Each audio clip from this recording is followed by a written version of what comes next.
Let's take a look at a picture that oftentimes people like to talk about. Now, they say if you shoot with more arc, the rim ultimately gets bigger, and then they'll show you a picture with two basketballs showing that there's a ton of space in there. So if we just shoot higher, what oftentimes that'll allow us to do is obviously put more shots into the basket. Now, that's just something that gets a little bit overemphasized though, because if we truly think about the logic behind that, saying that if I'm shooting higher, it's gonna make shooting easier, which ultimately it's the other way around. It's gonna make shooting harder, because the part they don't talk about with that is the higher I shoot, the longer now that shot has become. You're taking away the fact of actually aiming towards the basket you're shooting at, and you're replacing with just shooting the ball up, hoping it goes in. Now, oftentimes when they're talking about shooting the ball into the basket and they're talking about the ball coming straight down on the basket, is just a little bit illogical itself. I'm obviously going to be shooting at an angle. Nobody's shooting from straight underneath the basket straight up to let the ball come straight down. There's even a lot of scientific proof behind most shots actually hit more the back side of the rim than they actually do dropping straight down. Because if I'm shooting from a three-point line, I'm obviously shooting more forward towards my target. I'm not shooting straight up. So when we look at stuff like that, a lot of times it can sound a lot better than what it actually is being real towards. And what that comes down to is, I'm not just shooting the ball straight down. I'm shooting the ball towards that target. One of the biggest problems that we see a lot of times with trainers and teaching, and really this could be with coaches, is a lot of times the examples that are used are over exaggerations. So when we say things like, hey, two basketballs can fit in the rim only when they're going straight down, what we're really doing is we're creating this exaggerated viewpoint of shooting just for the purpose of saying, hey, so since the balls can drop in easier going straight down, just shoot with more arc. And so we exaggerate a point, and then we try to use that to just simply stress something as simple as arc. But what that does is it starts to get players to also over-exaggerate the purpose of arc. And so it's not that players don't understand they need arc when shooting. We obviously know that arc is a part of a shot.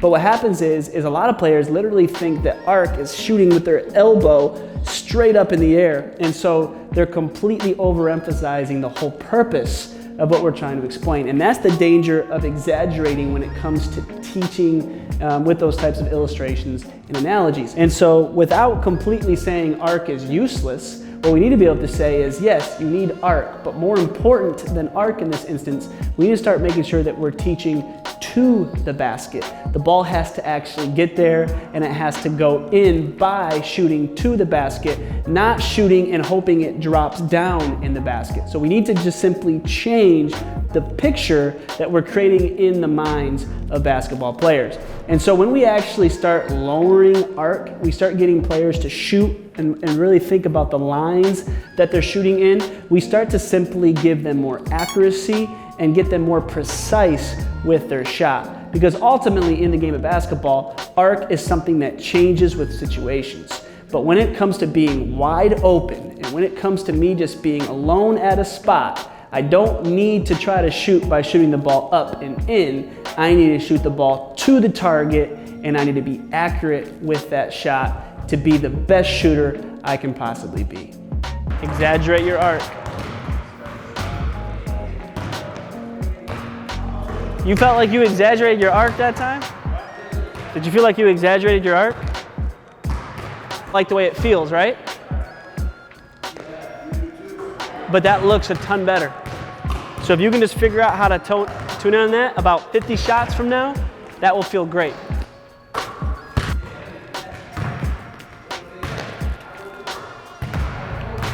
When you do it the way I tell you to do it, it looks good. Could you feel the difference between that one and the one before it?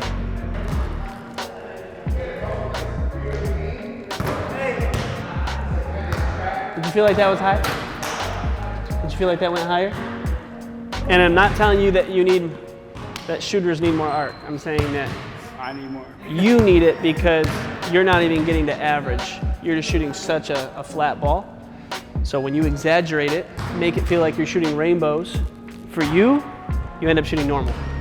So that's why you have to keep getting into that exaggerated mode so you can feel what normal should feel like. As we talk more about arc, let's talk about a situation we found ourselves in when we were shopping around for the Victor Oladipo Skill Lab in Miami. Now, we obviously wanted to find a gym to train the local players in Miami, but we especially wanted to find something, especially for Victor, to work in the offseason and to develop his game. Now, specifically for the topic of shooting, ceiling height really comes into play. Now, when we found a gym with a ceiling height of 16 feet, to us, we found a gem. See, a lot of times people are so obsessed with arc that they're trying to shoot the basketball too high. The arc myth is something that we talk about a lot. It's not that arc is bad, but it's way overemphasized, and a lot of times players are hurting their shot by simply shooting too high. Now, as we found a ceiling height at 16 feet, and obviously we want to be able to shoot NBA threes, the fear is for any player, because they simply don't understand how high they're actually shooting, is that they're going to hit the ceiling.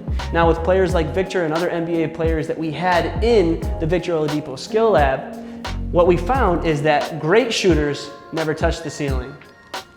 Bad shooters or inconsistent shooters often did. And the players that were able to actually find themselves on a better shooting line, keep their shot tighter, and really understand how to have the right arc, not a projected high arc, were the ones that were being successful. But really what that low ceiling height did, as we've also experienced this at our world headquarters in Michigan and our upstairs facility, is that the lower the ceiling height you have, the more, as long as it's in that range, the better players are going to be able to find a line, and the better they'll be able to start understanding how to shoot to the basket instead of trying to shoot up and in the basket. See, that ceiling height helped players shoot the basketball more than if we were going to have them shoot higher up and in. There was a big who came in to use the gym, great around the 15-foot area, came in with his trainer, we let them use the gym, and what he was saying to me afterwards was I always felt like I shot too high. So what I did is I showed him a picture of his range just inside the NBA 3, and then I showed him another video of his three-pointer he was shooting when he was hitting the ceiling, and I just kind of showed him, I'm like, hey, look at how you're shooting just inside the three-point line. It was very level, it was perfect.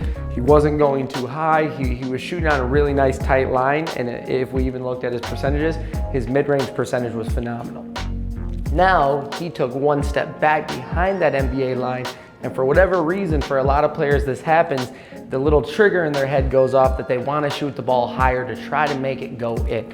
The issue with that ultimately is you've completely changed really the way you're shooting just because the line has you in some sort of a mental understanding that I need to shoot this ball higher. He made some really quick adjustments on just understanding to actually get the ball to be on a tighter line in his arc path rather than to try to shoot so high because that's what he's always been told. See, aiming is a big consistency of key, and I've even heard some of the greatest shooters of all time talk about if I'm short, it's my legs. If I'm long, I'm aiming too much. Where in fact, like you could be a little bit tight on your shot, you can be always too flat with arc. However, that doesn't seem to be the biggest problem. Aiming is a huge part of shooting. I have to get that ball to go to my target and obviously to even hit my target for the most part. So let's go back and let's look at that picture a little bit more in depth. Now, if we were actually gonna say something like 2 basketballs fit in here, even that would be a little bit of a lesser truth. Now, there's obviously room for my hands to be in the side and around, so even if we wanted to, 3 basketballs, even maybe close to 3.5 basketballs could truly fit in that space. That's why it's not 100% necessary to be looking into it so deep that in order to make a shot, the ball's gotta come straight down. A lot of that time, that's really just over-exaggerating what they want to happen when it comes to shooting. So obviously, arc is important when it comes to shooting to a certain extent, but to be ultimately truthful with it, I can't have so much arc that I'm missing one of the logical parts of shooting, and that's aiming at my target. Now, a lot of times with players, we get too into those exaggerations. A lot of players do take things we say literally, and that's why it's very important that we're more precise with our shooting methods, with our shooting techniques, and how we're trying to give directions to players. So if we're gonna paint this picture, let's be truthful about it. There's actually room for more basketballs to fit in there, which means I have more space to make a shot, rather than just thinking there's only enough space in there to make sure that ball comes straight down. If you even watch how high the arc on that ball gets, it doesn't get higher because it gets farther. Shots actually get a little bit more level as you get farther out. Because of the distance between you and the basket, arc will basically create itself. You almost got to feel like you're just trying to put these on the rim. So as you go out, all I want you to do is start wide on the mat, but literally go into foot replacement where we're keeping the same body. How fast can you pick it up and just rip it from that point? And this is a good one for your arm. because you wanted to do that. Yeah, you got to aim out. Hit. Yep. Drop step. Okay, Marcus. That, hey, did you feel that? You actually got yourself to extend to your target. Drop hit. Nice. And all you did on that, you kept your chest vertical and you let your arms create the distance. Tough. So when it came to that gym, it was a phenomenal training tool to have a ceiling that was only around 16 feet and 3/4. So what happened is over time, the players that were there, the players that stuck around and got a lot of shots up there, there was an immediate result change whenever we went to gyms with higher ceilings. That's what training tools are all about, is trying to give a player feel. So even something like a ceiling being at 16 feet and 3/4, it helped out a lot of players when it came to feeling their shot more and actually feeling like they were trying to shoot on a line towards the rim. So when it came to the players that were in those positions and were shooting at the Miami Skill Lab a lot, we had immediate results when it came to shifting to other gyms, where a lot of times what people will say is like, yeah, but that ceiling being that high, when they go back to a normal gym, they're gonna go right back to shooting way too high. But once those players had already built the feel, we saw that that wasn't really the case. So when it came to the Miami Skill Lab gym, there were so many things that were beneficial about that ceiling as far as just the feel of where their arc is supposed to be. Now, don't get me wrong, there are times in games, maybe a player closed out really hard, I'm shooting a last second shot and I just had to lean it off. Shots can go above that height, but when it comes to shots where I'm open, I've created space, I'm not really shooting over somebody, I just have to hit an open shot, which for some reason seems to be a lot of the shots that people don't talk about. Those are the shots where I don't want to feel like I'm having to shoot the ball too high for no reason.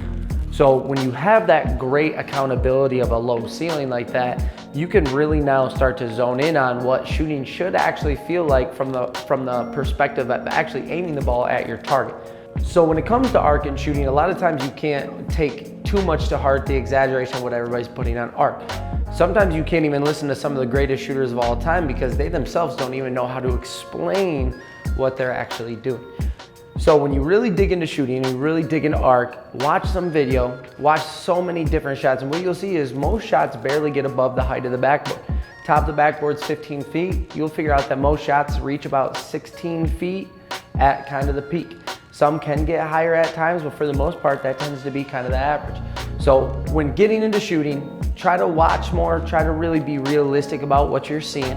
Don't just dig into things like, oh, the ball higher is better, or stuff like the shooting gap that we talk about. Really try to watch what the great players are doing and then copy and paste. What's up guys, Bryce Stanhope here with IPT. Make sure if you haven't hit that subscribe button, click it now. And then of course, once you're subscribed, turn on those post notifications so you can get all of our content and you can be the first.